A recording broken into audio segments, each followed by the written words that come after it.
আসসালামু আলাইকুম। তামান্নাস কিচেনে সবাইকে স্বাগতম নতুন আরেকটি রেসিপি দেখার জন্য। আমার আজকের রেসিপি আটা ময়দা বেসন ছাড়া মাত্র 10 মিনিটে বানিয়ে নিন সাবুদানার মতিচুর লাড্ডু। এই সাবুদানার মতিচুর লাড্ডু বানিয়ে আপনি নিজেই অবাক হয়ে যাবেন। অতিরিক্ত তেল ঘি ছাড়াই যদি বানানো যায় এমন লাড্ডু তাহলে আর কি লাগে। তাহলে আর দেরি না করে চলুন রেসিপিটি শুরু করা যাক। মতিচুর লাড্ডু বানানোর জন্য আমি এখানে নিয়েছি 1 কাপ সাবুদানা। মতিচুর লাড্ডু বানানোর জন্য আমি এখানে ছোট সাইজের সাবুদানাগুলো নিয়েছি। ছোট সাবুদানাগুলো নেওয়ার চেষ্টা করবেন, এতে লাড্ডুগুলো দেখতে সুন্দর লাগে। এইবার আমি 2 কাপ পানি দিয়ে সাবুদানাগুলোকে ভিজিয়ে রাখবো। সাবুদানাগুলোকে অন্য কিছু মেপেও নিতে পারেন, কিন্তু যেটা দিয়ে মেপে নেন না কেন তার ডাবল পানি দিয়ে সাবুদানাগুলোকে ভিজিয়ে রাখতে হবে 10 মিনিটের মতো।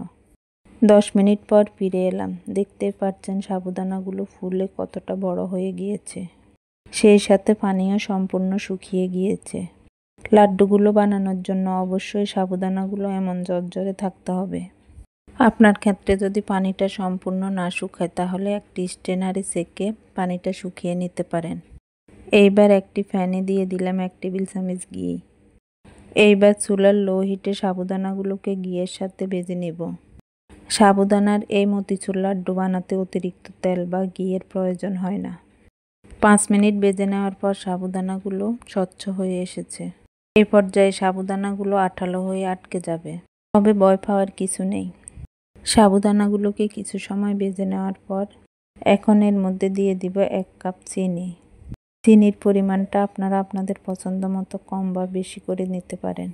চিনি দেওয়ার পর দেখবেন পানি উঠে গিয়েছে আর সাবুদানার দলাগুলো ভেঙে গিয়েছে।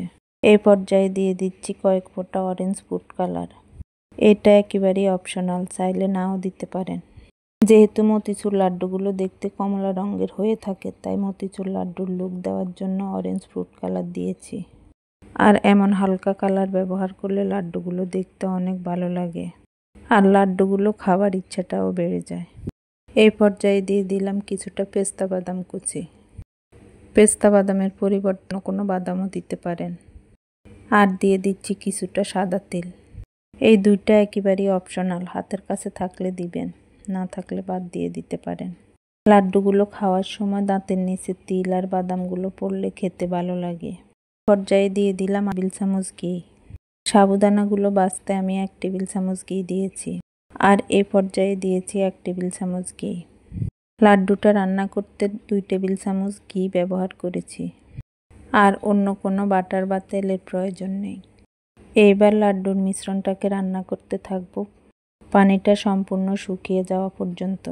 যখন সাবুদানার মিশ্রণটা এমন দলা পাকিয়ে যাবে আর প্যানের গা ছেড়ে উঠে আসবে, তখন বুঝে নিতে হবে এটা হয়ে গিয়েছে। এখন এটাকে চুলা থেকে নামিয়ে একটা বাটির মধ্যে নিয়ে নিব। আমি এটাকে একটি স্প্যাচুলা দিয়ে নেড়ে নেড়ে মিশ্রণটাকে ঠান্ডা করে নিচ্ছি। মিশ্রণটা যদি অতিরিক্ত ঠান্ডা হয়ে যায় তাহলে লাড্ডুর শেপ দিতে অসুবিধে হবে।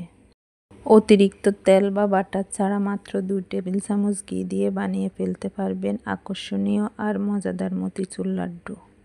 মিশ্রণটা কিছুটা ঠান্ডা হয়ে গেলে 2 হাতের তালুর মধ্যে কিছুটা ঘি মেখে নিয়েছি। এবার লাড্ডুগুলো শেপ দিয়ে নেব। এই লাড্ডুগুলো দেখতে একেবারে মতিচুর লাড্ডুর মতোই মনে হয়। দেখে কোনো উপায় নাই যে এগুলো সাবুদানা দিয়ে তৈরি। সাবুদানার লাড্ডুগুলো বানানো খুবই সহজ। যদি হঠাৎ মিষ্টি খেতে মন চায় আর কোনো ঝামেলা করতে মন না চায়, তাহলে বানিয়ে নিতে পারেন ঝটপট এই সাবুদানার লাড্ডু। আমার আজকের এই মতিচুর লাড্ডু রেসিপিটি আপনাদের কেমন লেগেছে জানাবেন। আপনারা যদি বাসায় লাড্ডুগুলো বানিয়ে থাকেন তাহলে অবশ্যই কমেন্টস করে জানাবেন কেমন হয়েছে। আর ভিডিওটি ভালো লাগলে একটা লাইক দিবেন। আজকে তাহলে এই পর্যন্তই। দেখা হবে অন্য কোনো ভিডিওতে অন্য কোনো রেসিপি নিয়ে। সে পর্যন্ত সবাই ভালো থাকবেন, সুস্থ থাকবেন।